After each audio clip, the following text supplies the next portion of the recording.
ایک تو رمضان المبارک کا مہینہ ہے، عوام کی جو مشکلات ہیں اس پہ اوبویسلی توجہ کم ہو جاتی ہے جب یہ سیاسی معاملات اور عدالتی معاملات ہمارے سامنے آتے ہیں، اور اس وقت بھی جو پوری حکومت کا فوکس ہے میڈیا پر آ کر پریس کانفرنسز کرنا، وہ آپ کو صرف اور صرف ایسا ہی لگتا ہے کہ پاکستان تحریک انصاف کے خلاف یا عمران خان کے خلاف بیانات دینے تک ہی ہے۔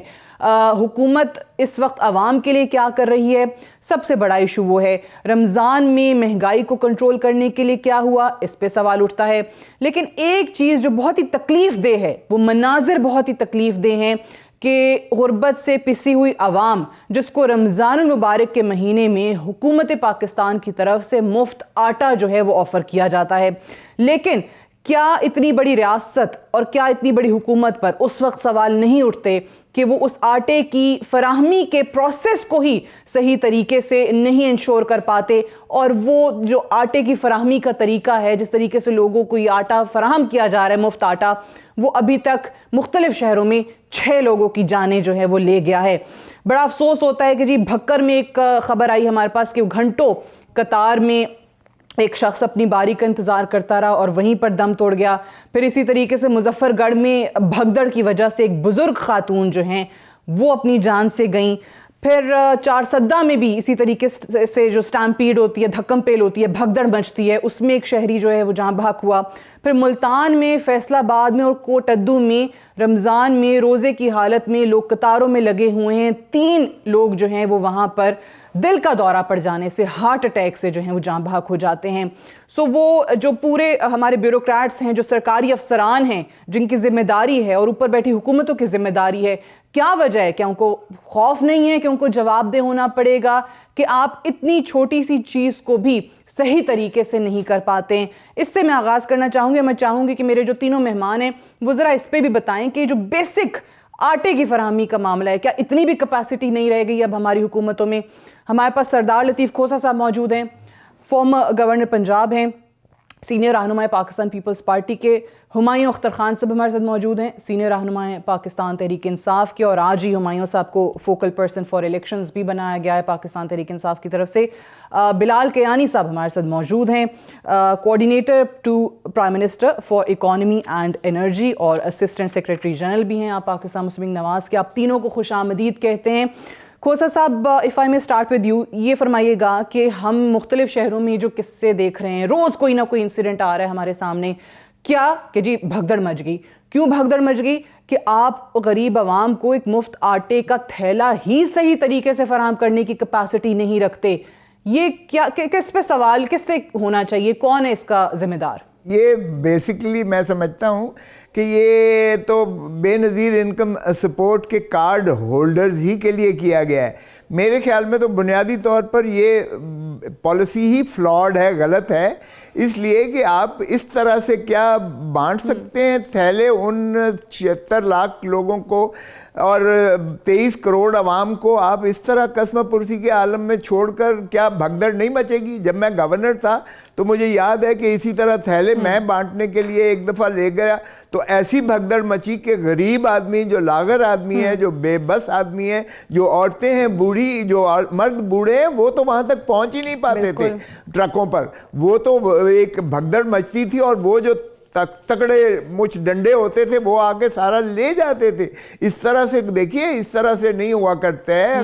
مجھے سمجھ نہیں آتی ہے کہ کس نے یہ پالیسی بنائی ہے اور کس طرح سے یہ جو ہے اس کو بانٹا جا رہا ہے۔ یا تو آپ دیکھیں یوٹیلیٹی سٹورز پر اس کو جو ہے وہ سبسیڈائزڈ، یعنی سستے داموں یا مفت بھی اگر کرنا ہے تو آپ ان یوٹیلیٹی سٹورز کے ذریعے سے بانٹیے گا، یا پھر جس طرح سے پہلے ہوتا تھا راشن کارڈ کا سسٹم ہوتا تھا، اس طرح سے تو یہ بھگدڑ مچے گی، اس طرح سے تو یہ ہوگا۔ میں سمجھتا ہوں یہ ساری پالیسی ہی فلاڈ ہے، اور اس طرح سے آپ سمجھتے ہیں کہ عوام کو آپ جو ہے دے کر آپ راضی کر لیں گے؟ پاکستان کی 23 کروڑ عوام، خدا کا خوف کریں، اس طرح سے مت ان کو اذیت اور کرب میں مزید ڈالیں۔ میں نہیں سمجھتا کہ یہ پالیسی اس لائق ہے کہ اس پر عملداری ہو بھی سکتی ہے۔ آپ روز کی دیکھ رہے ہیں جس طرح سے ہو سکتا ہے۔ اور بے نظیر انکم سپورٹ کارڈ ہولڈرز ہی صرف جا سکتے ہیں. اب یہ کتنوں لوگوں کو آگہی ہے کہ وہ اپنا وہ کارڈ لے کر جائیں اور وہ بے نظیر انکم سپورٹ والے ہی صرف کارڈ ہولڈرز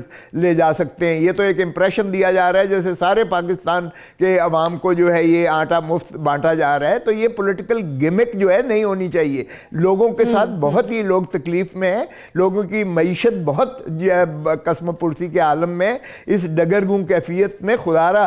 اور پھر یہ دیکھیے اگر پولیٹیکل پوائنٹ سکورنگ ہونی ہے اور یہ جو ہے ایک بیشنگ ہونی ہے کسی کی اور اقتدار کی, یہ کشمکش میں عوام کو مت رولیں, مت اس میں کریں. میں نہیں سمجھتا کہ یہ قابل عمل ہے. اس طرح سے یہ اور زیادہ بیک لیش آئے گی. اور 47 ارب یا 50 ارب کے فگرز دیتے ہیں کہ ہم نے دیا, آپ کے پاس زہر کھانے کو تو پیسہ نہیں ہے.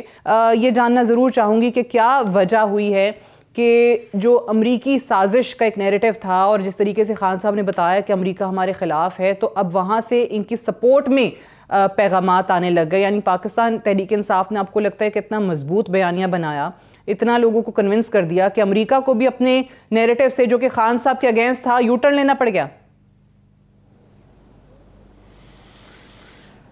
دیکھیں سعدیہ, یہ تو خیر پی ٹی آئی ہی بتائے گی. یو ٹرن تو ڈیفینیٹلی لیا, لیکن سائفر بھی ایک حقیقت ہے. اور ہم نے تو شروع سے ہی کہا تھا friends not masters. Ayub Khan نے بھی کہا تھا, بھٹو صاحب نے بھی کہا تھا, اور ظاہر ہے کہ غلامی ہمیں کسی صورت میں امریکہ ہو یا کوئی سپر پاور ہو قبول نہیں ہے. یہ تو بدقسمتی سے ڈکٹیٹرز ہی ہیں جو کرتے ہیں. ضیاء الحق نے پاکستان کو جھونکا ان کی جنگ میں, مشرف نے پاکستان کو جھونکا 9/11 میں, امریکہ کی جنگ میں. ہمارا کیا لینا دینا تھا؟ 80,000 ہم نے اپنے شہید کروائے, پاکستانی فوجیوں نے اپنی جان کے نذرانے قربانیاں دی, پاکستان کی عوام نے اس کی قربانیاں دی. ہم اس جو ہے ہم نے اپنا جو ہے اربوں روپے جو ہے ہمارا انفراسٹرکچر تباہ ہوا اس کے حال میں. لیکن دیکھیے یہ جو ہے یقیناً سائفر ایک تھا اور اس نے دی تھی, ٹھیک ہے, جو ہوا اس کے بعد ہم نے ایک عدم اعتماد کیا. سب سے بڑی غلطی عمران خان کی یہ تھی کہ اسمبلی سے باہر جانا ان کا نہیں بنتا تھا. دیکھیں ان کے الائز ان کو چھوڑ گئے تھے, عدم اعتماد ایک آئینی طریقہ تھا, ہو گیا. رانی شہید بے نظیر بھٹو کو ہاتھ پیر باندھ کر اس وقت کے چیف جسٹس سجاد علی شاہ, اس وقت فاروق لغاری, اس وقت کے عامی چیف اسٹیبلشمنٹ نے ہاتھ پیر باندھ کر ہمیں الیکشن میں 17 سیٹوں پر لا کر کھڑا کیا تھا. پنجاب سے ایک سیٹ نہیں تھی, لیکن رانی شہید بے نظیر بھٹو نے پارلیمنٹ کا بائیکاٹ نہیں کیا تھا. لیڈر آف دی اپوزیشن بنی تھی, 17 سیٹوں کے ساتھ ڈٹ کے اس میں اسمبلی میں مقابلہ کیا تھا انہوں نے. اور ہم بدقسمتی سے دیکھیے محترم عمران خان صاحب چھوڑ کے تو راجہ ریاض کو بنا کے آ گئے اور سارا کچھ اب اپنے خلاف استعمال ہو رہا ہے. پھر 2 اسمبلیاں تھیں, وہ بھی ان سے بھی. دیکھیں جب تک آپ پارلیمان کو بے توقیر کریں گے, پارلیمان ریاست ہے, ریاست اب اگر آرٹیکل 7 میں اس کی تعریف دیکھیں تو ریاست شہید بابا ذوالفقار علی بھٹو نے جو کہا تھا طاقت کا سرچشمہ عوام ہے, اس نے منضبط کیا آئین میں 1973 کے آرٹیکل 7 میں صرف عوام ہی کو مقتدر کیا گیا, عوام ہی کو حق حکمرانی کا حق ہے, نیچے سے لے کے اوپر تک ٹیئر جو ہے, اور منتخب نمائندے اپنے مترشح شدہ جو آئین ہے, جو ایوان ہے, ان کے ذریعے جو ہے حکومتیں بنتی ہیں. یہ ہے ریاست, اور ریاست کو بے توقیر نہیں کرنا چاہیے, یہ عوام کو بے توقیر کرنا. خان صاحب کی اس پارلیمان سے باہر آنا تھا.